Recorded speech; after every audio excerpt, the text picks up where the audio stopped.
Charlton Heston is not only a screen legend, with classic roles such as Moses in the Ten Commandments or Judah Ben-Hur in Ben-Hur, but also a hugely influential figure in American society. From participating in the civil rights movement to becoming president of the National Rifle Association, his life was full of incredible twists and turns.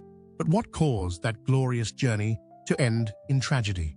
Let's explore the emotional story of Charlton Heston's life and ending. Early years. John Charles Carter was born on October 4, 1923, in Evanston, Illinois, to a middle-class family. When he was a child, the family moved to the remote woods of St. Helens, Michigan. The dense forests, winding rivers, and peaceful atmosphere provided his childhood playground. An introvert, Charlton spent much of his time reading, imagining stories, and acting them out in the woods near his home. His parents divorced when he was 10 years old, an event that changed the course of young John Charles's life. His mother, Lilla Carter, later remarried Chester Heston, a miller. From there, John Charles Carter took his stepfather's surname, becoming Charlton Heston, a name that would become legendary in Hollywood. At New Trier High School in Winnetka, Illinois, Charlton first showed his passion for the arts when he acted in a production of Peer Gynt, a classic by Henrik Ibsen. His teachers quickly recognized his talent and encouraged him to pursue acting seriously. When Japan attacked Pearl Harbor in 1941, Charlton Heston decided to join the United States Army Air Forces. He was assigned to the 77th Bomb Squadron of the 11th Air Force, stationed in the Aleutian Islands, Alaska. Heston's duties included serving as an air gunner and radio operator on a B-25 Mitchell bomber. The Aleutian Islands are known for their harsh weather conditions, strong winds, heavy snowfall, and poor visibility. During his reconnaissance and attack missions against Japanese positions in the Kuril Islands, Heston often faced imminent danger. His duties included operating the belt gun as a second gunner, maintaining radio contact between aircraft and ground control, assisting with navigation, and receiving signals from bases. In 1944, during a mission, Heston slipped on ice while assisting at a crash site. As he rushed to help, he was hit by an ambulance. The injury was not serious, but it took him out of action.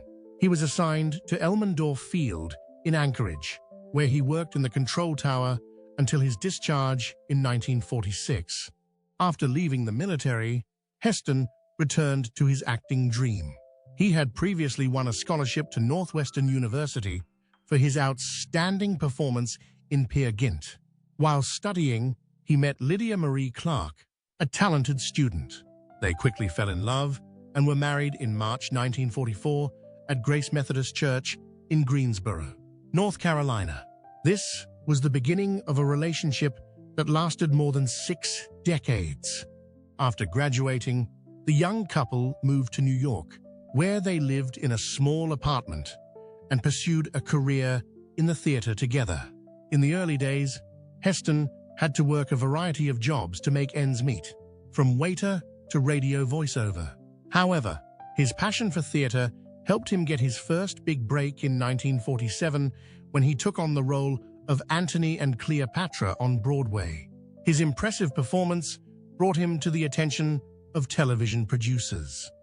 But what made Charlton Heston a silver screen legend? Discover the journey of one of Hollywood's greatest icons, becoming a Hollywood legend. Charlton Heston was not only an actor, but also an icon of Hollywood's golden age.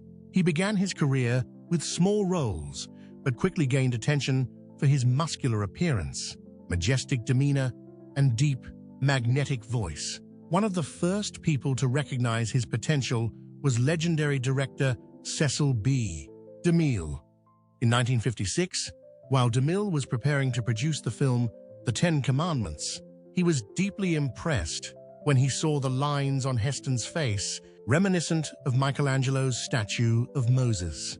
Realizing that this similarity was not only physical, but also had deep symbolic meaning, DeMille decided to give Heston the role of Moses, a decision that changed the actor's life forever. The Ten Commandments was not only a film, but also one of the most epic film projects ever made at that time. With a record budget and the use of VistaVision and Technicolor filming formats, the film reached an incredible level of grandeur. To prepare for the role of Moses, Heston studied the Bible, learned about ancient Jewish history, and even consulted historical documents from ancient Egypt to perfect his acting style. One of the most iconic scenes is when Moses raises his staff and parts the Red Sea. This scene was a feat of cinema with the most advanced visual effects of the time, helping the film win an Oscar for Best Visual Effects. The success of the Ten Commandments not only catapulted Heston to A-list stardom, but also cemented his reputation as an actor specializing in playing historical heroes. In addition to the Oscar for visual effects, the film received a total of 7 Oscar nominations, including Best Picture. Heston was also nominated for a Golden Globe for Best Actor in a Drama, confirming his outstanding acting ability. After the huge success of the Ten Commandments, Heston continued to conquer Hollywood with Ben-Hur 1959, one of the greatest epic films of all time. Initially, famous actors such as Marlon Brando, Burt Lancaster, and Rock Hudson all turned down the role of Judah Ben-Hur, but Heston did not hesitate to accept this challenge. This is considered one of the most important decisions of his career. With a budget of up to $15 million USD, a huge number at that time, Ben-Hur was filmed at Cinecittà Studios in Rome, Italy. The lavish sets, elaborate costumes, and spectacular action scenes contributed to the creation of a great work. Heston spent months training to prepare for the legendary chariot race scene, one of the most thrilling scenes in cinema history. It is one of the most impressive film scenes ever made, with breathtaking chase sequences and superb cinematography. The New York Times called the chariot race a stunning complex of grand vistas, thrilling horse and rider action, panoramic views, and a breathtaking use of sound. Ben-Hur made history at the 32nd Academy Awards by winning 11 Oscars, a record only, surpassed by Titanic, 1997, and The Lord of the Rings, The Return of the King, 2003. The prestigious awards include Best Film, Best Director, William Wyler, Best Actor, Charlton Heston, Best Supporting Actor, Hugh Griffith, Best Cinematography, Best Art Direction, Best Sound, Best Film Editing, Best Costume Design, Best Original Score, Best Special Effects. Thanks to the role of Judah Ben-Hur, Charlton Heston officially became a Hollywood legend. He was not only a movie star, but also a symbol of perseverance, dedication, and passion for art. Mastering the epic genre with his imposing presence, commanding presence, and powerful baritone voice, Charlton Heston was not only an actor, but also an icon of the Hollywood epic. He helped elevate the genre with his iconic roles, portraying great historical figures with a profound acting style. Heston's success did not come from luck, but from careful preparation, absolute commitment to his art, and collaboration with the most talented directors of the era. Heston did not just play historical figures, he completely transformed himself into them. To prepare for Moses in the Ten Commandments, 1956, he studied the Old Testament and learned about the real life of the great prophet. He even chose to go barefoot in the desert scenes to add authenticity to the character. Heston believed that every little detail, from his costume to his voice, played a vital role in creating the image of Moses, a leader full of authority and compassion. For his role as Judah Ben-Hur in Ben-Hur, 1959, Heston had to undergo rigorous physical training. To perform the iconic chariot race scene, he not only learned how to ride a horse, but also drove the 4-horse chariot himself. This was an extremely dangerous challenge, as the racing chariots were designed based on historical prototypes without any safety measures. Heston spent weeks practicing under the guidance of experts, ensuring that he could perform the scenes without a stunt double. The 15-minute chariot race scene in Ben-Hur became one of the most epic moments in cinema history. It took the crew more than 3 months of preparation and 3 weeks of continuous filming to create this segment. In total, more than 15,000 extras, 78 horses, and a racetrack of nearly 5 hectares were built specifically for this scene. Heston's dedication contributed to the film winning 11 Oscars, including Best Actor for him. Heston continued to maintain his meticulous preparation style for each role. In El Cid, 1961, he played Rodrigo Diaz de Vivar, a legendary Spanish warrior. To imbue the character's spirit, Heston not only learned swordsmanship, but also studied medieval Spanish culture. He spent weeks training with fencing experts, ensuring that every move was accurate to the 11th century fighting style. Director Martin Scorsese later praised El Cid as one of the greatest epic films ever made, praising Heston's performance for its absolute authenticity and rare depth of feeling. Charlton Heston was not only one of Hollywood's greatest actors, but also an important cultural figure in 20th century America. With an influence that extended far beyond the silver screen, he was actively involved in political, social, and civil rights issues, shaping public debates on many important topics. From the 1960s to the early 21st century, he left a deep mark with his powerful, resonant, and sometimes controversial activities. Evolution beyond acting. In the early 1960s, Charlton Heston was not only a movie star, but also a fierce advocate for justice and human rights.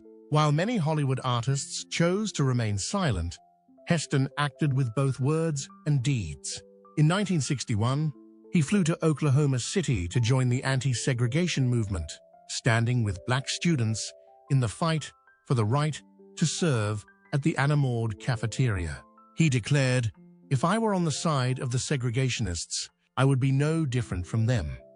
In 1963, Heston went on to participate in the Washington March for Jobs and Freedom, where Martin Luther King Jr. delivered his legendary "I Have a Dream" speech. In addition to being a participant, he also stood on the stage with King, Marlon Brando, Sidney Poitier, and Harry Belafonte. Heston called King the Moses of the 20th century, paying tribute to the leader of the civil rights movement. In addition to his protests, Heston also contributed financially and used his influence in Hollywood to support the movement. He organized fundraisers for Martin Luther King Jr. and appeared on television programs discussing civil rights with James Baldwin, Belafonte, and Brando. There, he candidly shared his views. "I used to think that words were enough, but I realized that words were meaningless without action." Heston began his political career as a liberal, supporting John F. Kennedy and Lyndon B. Johnson, especially on the issue of civil rights. However, in the mid-1960s, he gradually drifted away from the Democratic Party, objecting to its soft stance on communism and social welfare policies. A key turning point came in 1964 when he saw a Goldwater for President sign and began to lean toward conservatism. By the 1970s, Heston had officially joined the Republican Party and become one of the most powerful conservative voices in America. He once declared, "I haven't changed. The Democratic Party has changed." He strongly supported Richard Nixon in the 1972 election and went on to campaign for Ronald Reagan and George H.W. Bush. In 1996, Heston founded Arena PAC to support conservative candidates in key elections. In 1998, Heston was elected president of the National Rifle Association, NRA. Under his leadership, the NRA grew to over 4 million members and became a powerful political force.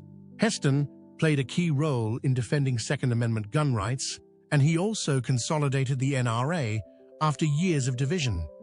At the 2000 NRA convention, Heston held up a Revolutionary War-era musket and declared, "From my cold, dead hands," a challenge to presidential candidate Al Gore, who favored strict gun control. The phrase quickly became a signature slogan of the gun rights movement in the United States. In 2003, Heston stepped down as NRA president shortly after receiving the Presidential Medal of Freedom from George W. Bush, closing an important chapter in his political career. From civil rights activist to conservative icon, he left behind a controversial but undeniable legacy of courage and service. And here, I can say that Heston is a man who has almost everything, from career to love. Have you heard about his deep love with Lydia Clark? It's admirable, right? Personal life. Charlton Heston and Lydia Clark's love story began during their college years at Northwestern University. They were both majoring in acting, but their first impressions were not very good. Lydia recalls that Charlton Heston seemed arrogant, cocky, and extremely confident. However, after many interactions, especially when performing together on stage, she gradually recognized his sharp intellect, subtle sense of humor, and enthusiasm for the arts. The play rehearsals drew them closer together, opening a new chapter in both of their lives. Their relationship developed naturally but deeply. At first, they did not have fancy dinners or lavish outings. Instead, the couple often spent time together drinking tea, a simple but heartwarming choice. Lydia once joked that they chose tea because you have more hot water. Those simple meetings gradually built a strong and sincere love. After many proposals, Charlton Heston finally received Lydia's nod, not through a romantic dinner or a grand proposal, but through a telegram. Despite the long distance, their love remained strong. On March 17, 1944, amid World War, the couple officially became husband and wife in a simple but meaningful ceremony at Grace Methodist Church in Greensboro, North Carolina. Because of the war, their wedding was not as lavish as other Hollywood stars, but that did not matter to Heston. He only remembered the image of his wife in a beautiful purple outfit with a hat covered in purple flowers. It was a moment that he would forever remember in his heart. However, being the wife of a movie superstar was not easy, and Lydia Clark had to face many challenges. Their daughter, Holly, once shared, "It was very difficult for my mother to marry my father. He was a big movie star, internationally acclaimed, a sex symbol." However, what was special about Charlton Heston was that he always remained faithful. When asked about the temptation of fame, he simply replied, "The reason I have never cheated and never want to cheat is because I love my marriage." This made Lydia feel secure and trust her partner. One of the most beautiful proofs of their love is the diary pages that Heston wrote while filming the movie The 10 Commandments in Egypt.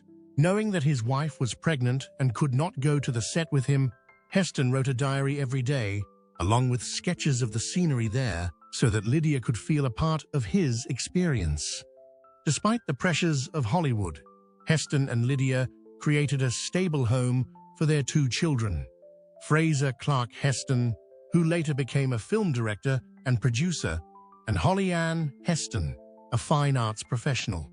Their family bonded not through lavish gifts, but through simple but meaningful habits. Reading together in the evenings, a tradition that both children continued into adulthood. Watching family movies every weekend, especially classics that Heston loved. Hours of Monopoly games, where Heston, with his never-ending competitive spirit, always tried to win. Holly once said that her childhood was normal because both parents were deeply involved in their children's lives. She was proud that she and her brother didn't end up in rehab, a humorous remark that reflected the stability of the Heston family in an industry full of temptations. The family also shared many memorable adventures. One of my most special memories was climbing the pyramids of Giza in Egypt. Fraser recalls that his mother, despite being prone to seasickness, would sail across the seas with her husband just to be with him on his long journey. Heston and Lydia faced many challenges together, including battles with illness. Lydia was diagnosed with breast cancer, but survived thanks to timely treatment. Heston later battled prostate cancer, and in his final years, he suffered from dementia. Despite this, they remained together, supporting and encouraging each other until the very end. Their marriage lasted 64 years, a rare feat in the turbulent world of Hollywood. When Heston passed away in 2008, Lydia was by his side. She lived on for another decade, maintaining a successful career as a photographer and activist. She died in 2018 at the UCLA Medical Center in Santa Monica, at the age of 95. And why do I say he had almost everything? Health, which made him lose a part of himself. How did he struggle with it? Charlton Heston's final chapter. In August 2002, Charlton Heston, a star who had dominated the big screen for more than 5 decades, made a sobering announcement. He revealed that he had been diagnosed with symptoms consistent with Alzheimer's disease. It was a heartbreaking moment, not only for him, but also for his millions of fans around the world. The diagnosis came as a surprise during a routine checkup. Heston decided not to hide the truth and sent a message to the public through a video recorded at the Beverly Hills Hotel. In a powerful voice, he quoted Shakespeare's The Tempest, "Our party is over." The announcement was reminiscent of the Twilight of My Life letter that Ronald Reagan wrote in 1994 when he publicly disclosed his Alzheimer's disease. Heston shared sincerely, "I want to prepare a few words for you now, because when the time comes, I may not be able to do it." He faced the disease with grace and courage, accepting that his memory would fade, his physical energy would decrease, and he might even repeat the stories he had told himself. Nancy Reagan, who accompanied her husband in the fight against the disease, sent a heartfelt message of encouragement. "Our family knows all too well the cruelty of this disease." At that time, nearly 4 million Americans were facing the same challenge, making Heston's message a great source of encouragement. Alzheimer's progressed more quickly than expected, shocking Heston's family and friends. By 2005, his physical and mental decline became evident. His beloved wife, Lydia, was always by his bedside, supported by Nancy Reagan, who understood the pain of a caregiver.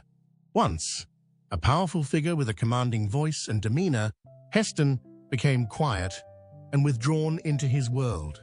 Close friends noted that his cognitive abilities fluctuated, sometimes recognizing loved ones, but sometimes failing to understand the simplest things. Actor John Grease recalled an emotional moment when he and Heston were talking about the movie Will Penny. Heston broke down in tears, trying to recall his glory days, but the disease had erased his past.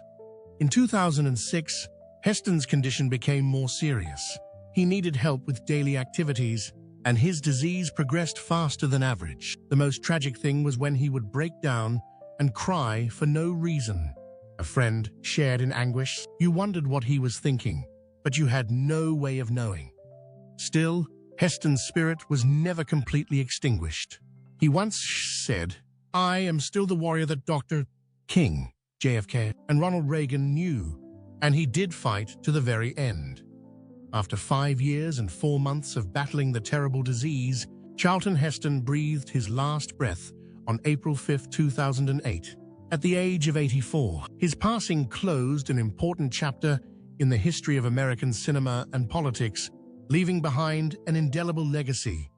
He was not only a great actor, but also a great man. A man who stood up for noble ideals, fought for justice, and faced the ultimate test of his life with admirable courage and dignity.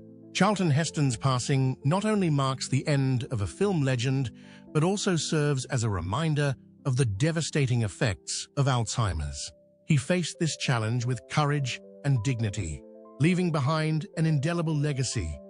Which of Charlton Heston's roles has left you with the deepest impression? What do you think is his greatest legacy to the world? Please share your thoughts in the comments section below. We would love to hear from you. And don't forget to like the video and subscribe to the channel for more interesting updates. Thank you and see you in the next videos.